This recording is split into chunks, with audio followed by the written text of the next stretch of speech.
Okay, so we're back with another Kevin bohmcast.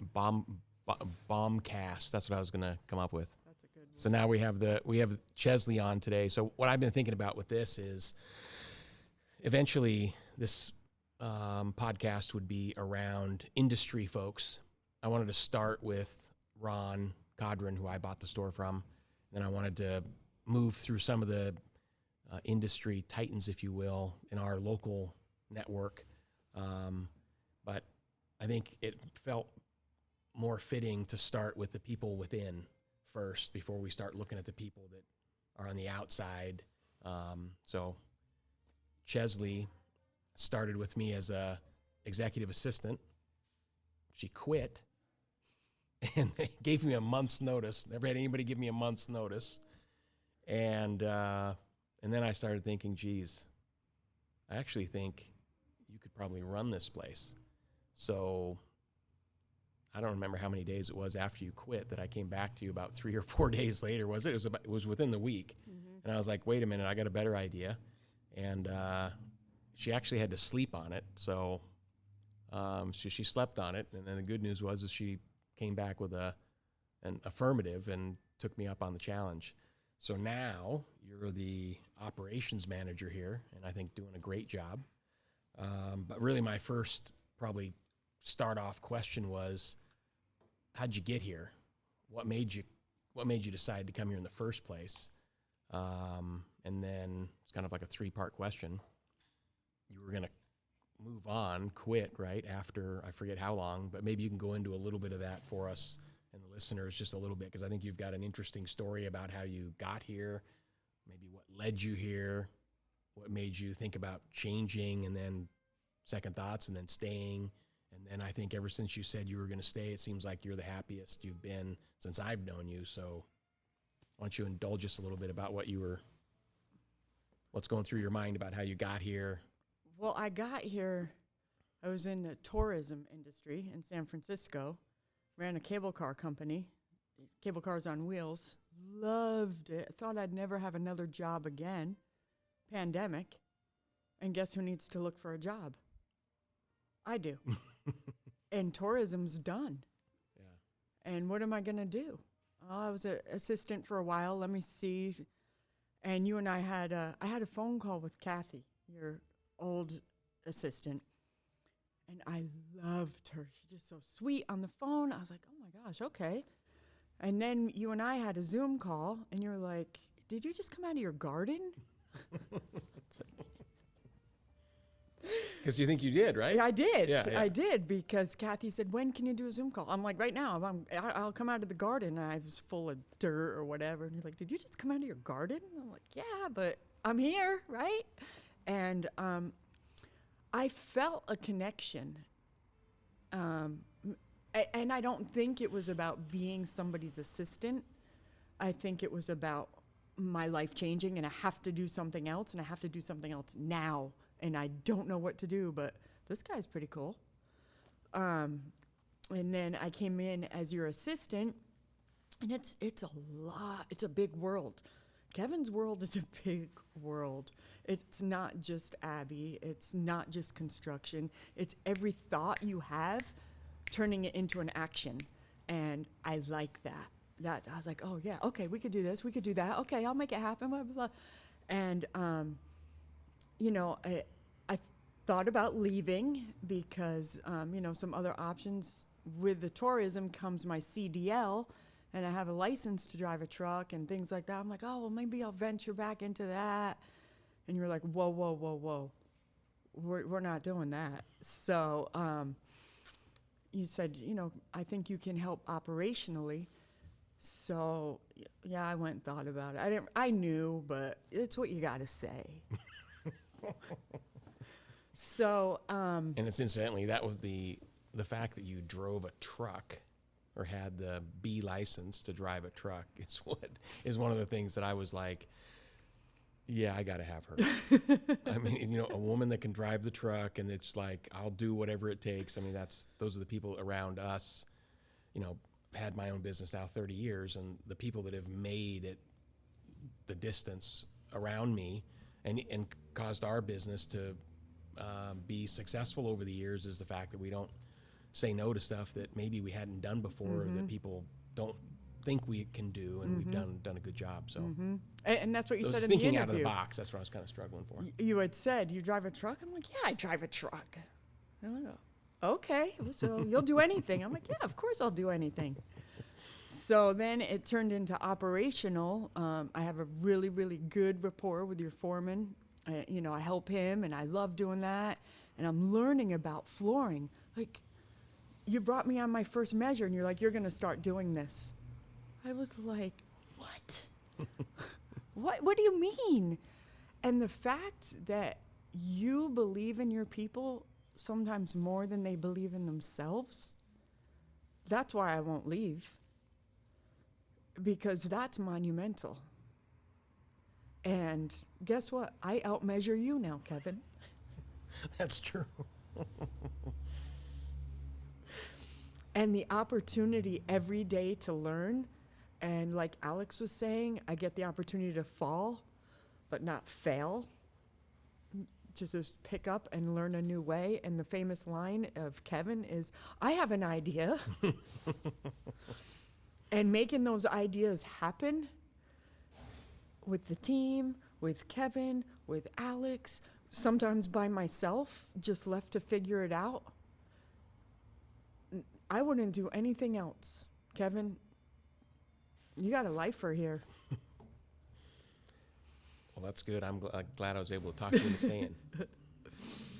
Yeah, me too. Me too. Good stuff. So, what do you think about the flooring industry? I mean, you could have never guessed that you'd be here. Never. And what I know for me, the very first time I stepped in this store when we first were doing our due diligence, and the initial look, even though I'd been doing business with these guys for years, they put carpet in my house 20 years ago, but the first time I'd ever been in the showroom, I remember looking at one of the first products that's now over there, Cotton Club from Fabrica, and I fell in love with the feel and the touch and the texture, the quality that you can just sense from it, and I've just kind of fell in love with the products and the business. And what about you? What? Same. Initially, I never even thought about flooring. Yeah. It's something everybody has. But then when I came in, and Catherine, she said, this one is Kevin's favorite, Cotton Club. Feel it. And I'm like, oh, wow, that's nice. And you had displays on the table, and one of them was Ripple Water. And I don't even think I worked here a week, and I bought it.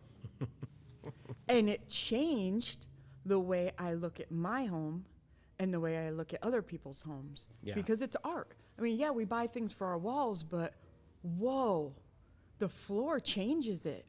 I'm fascinated with hardwood. Fascinated. You have area rugs that we sell. I've already got a wish list, like 3 or 4, because they're beautiful. And I never would have thought, like, you just walk by floors, you just walk by. Now I go to the grocery store near my house, Lucky's. They have laminate. That's the only place me and Chris go grocery shopping now. You want to know why? Because of the floor. Serious. We went there last night, and he said, I love coming here. It's so classy. Because of the floor.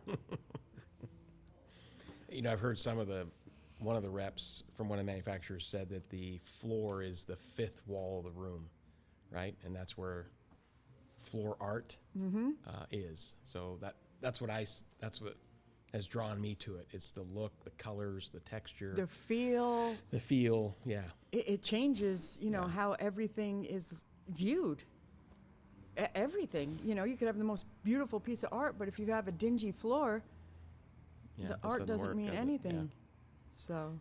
What do you do outside of work? I mean, I know there's lots of things. Come I see you on. on social media. So Come go on, ahead, go ahead, Kevin. you go ahead. You tell people name it, about I do it. I do commercial Christmas decorating. I'm an avid hiker. I'm an avid mountain bike rider. I have a dirt bike, Yamaha 125. I also have a street bike, a Kawasaki the Ninja 400 that you gave me a bell for. I gave you the little bell. That's right. That, you're my boss, but you're like a family member. So the bell is, I used to have a couple of motorcycles, and my brother-in-law, Larry, and Mina, I think, between the two of them, I got two bells. So Mina must have gave me, I think Mina gave me my first one, but regardless, you give a little token bell for safety, but somebody has to give it to you. So I gave Chesley one of mine because you had your bike here and thought it was appropriate, right? Yeah, super cool. Yeah. Touching. Yeah. Touching. So outside of that, so tell me a little bit more about Delancey Street and the Christmas trees. Because that's, I never would have thought that, when you go downtown San Francisco and you see all the beautiful high-rise Class A buildings and they've got gorgeous Christmas tree decorations, I would have never thought that it was Delancey Street that did those, or did, I don't know if all of them or most of them. A big portion of them, right? Yeah, a huge portion of them. So do you want me to tell you about Delancey and how that's and how they, tell us about that process. Delancey Street, what they are, what they do, and how the Christmas tree thing fits in with them. Okay, so Delancey Street started in 1972 by Mimi Silbert. She has a double doctorate, one in psychology and one in criminology. Wow. From Berkeley. Wow. Well, she worked in Berkeley. She got those in New Hampshire. Anyway, so she worked at the prison and kept seeing people with the same issues, repetitive criminal behaviors, repetitive drug abuse, blah, blah, blah. And she'd go counsel them. They say, oh, thank you, Mimi. She said, I didn't help you. You need to start helping yourself. It's that tough love thing. Ding, ding, ding, ding. Yeah. So she created Delancey Street, started in Pacific Heights. That's where the first house was, with people right out of prison, big, burly guys, just kind of threw the white flag up, threw the towel in. And she didn't want money from the public or from the government. So she said, hey, you big burly prison guys, you can move furniture. So she started Delancey Street Moving Company. As a way to help them to support themselves. Got it. Support yourself. Why take a handout? What are you learning from a handout? You're going to work and you're going to support yourself. And that's kind of been the motto. And let's fast forward to 2012. That's when I went to Delancey Street. And, I briefly told you about that.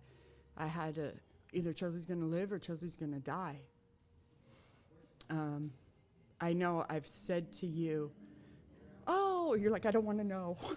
Well, not so much that. It's not so much that, but I clearly have not said, hey, I want to, and it's like, I've always been a firm believer in the past is the past, and your future should not look like whatever your past was, and it doesn't dictate what your future is going to be, right? So if you were, comfortable saying whatever you wanted to say, that's fine, and what you weren't, that's fine too. It didn't really matter, but and I appreciate that you know me. And you don't define me, but what you didn't think judge. Didn't judge. My past might have been. So with all the years of Delancey Street, they have Delancey Street Moving Company. I'm backtracking a little bit. They have a restaurant, Delancey Street Restaurant. They have a cafe, Crossroads Cafe.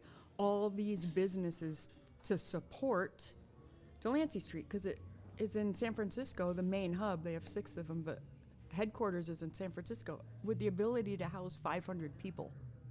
Wow. In the San Francisco location? Right on the Embarcadero. Wow.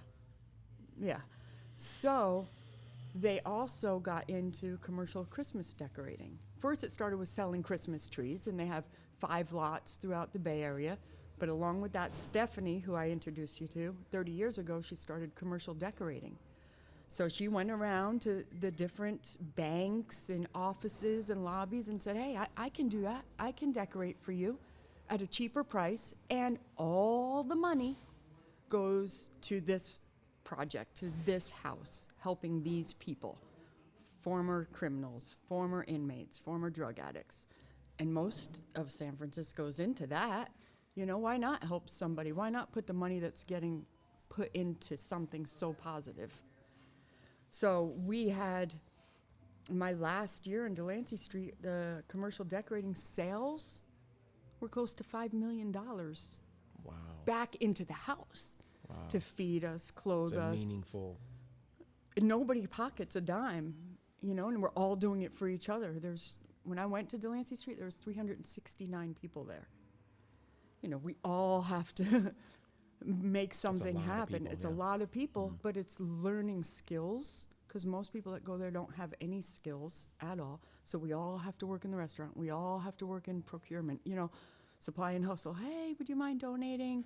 We all have to take a turn working finance, the cafe, private dining, all these political events. A lot of them happen at Delancey Street. Wow. So I learned how to do floral there. So I've done weddings, floral for weddings on the side since I learned all these skills. So when I come to you and I tell you I can do anything, I can. Right? Because I learned how to act as if I can and figure it out. So in 2012, I went to Delancey Street with my hands up and said, I give. I give. I spent 10 years incarcerated.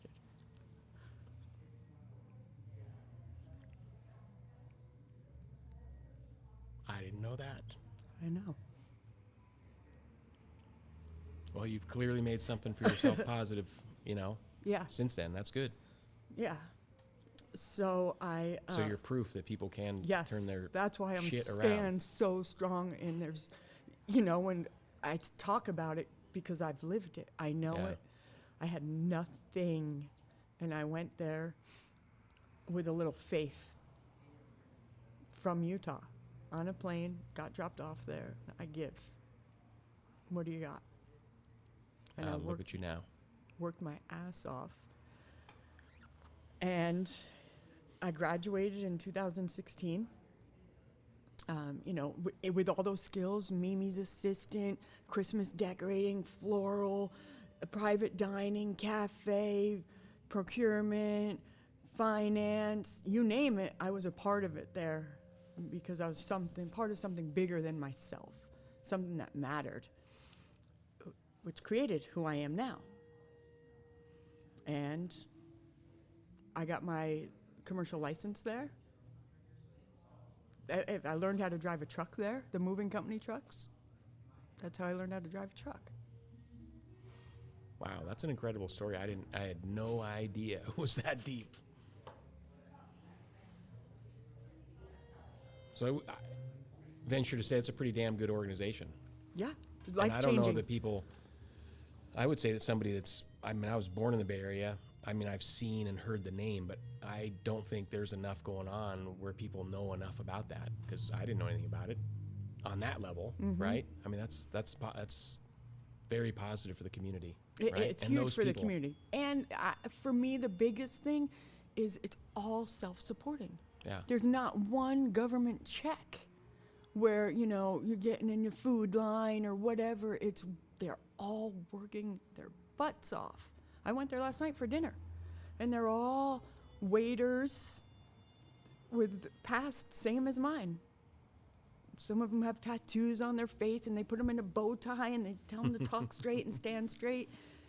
And it's about changing your life. And the reason it's the way it is on the Embarcadero, beautiful, overlooking the water, is because if you took someone like that, you know, came out of prison or out of the drug world, and you put them in housing in the Tenderloin, guess what? They end up right back in the They same spot. fit in. Yeah. Or they fit in, huh? So you put them somewhere they don't fit in, dress them up, you know, Show 'em stand what's tall, possible. talk a little differently. You never know. It works. Yeah. Wow. So what's the future hold now? I think you're getting ready to get your buyer's first house, right?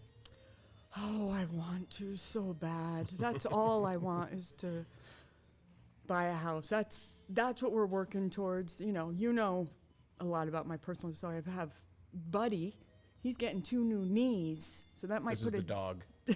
the dog. So we want to make sure that's okay with him, because we might have to dip into our savings a little bit. But yeah, we're going to buy a house. How exciting. From nothing to a house. It's amazing what hard work will do, huh? Getting your Yeah. act straight and And to think about it, Kevin, I put this much effort into being a jackass. You know, and this is so much easier. You know, and I am prideful, and I take pride in your business. I take pride in myself, in everything we do. I feel like I'm representing something. I am representing something. The flooring industry, Kevin Baum, Abby Carpet. So it's huge for me. It's huge. well, I'm glad you're here. I'm glad to be here.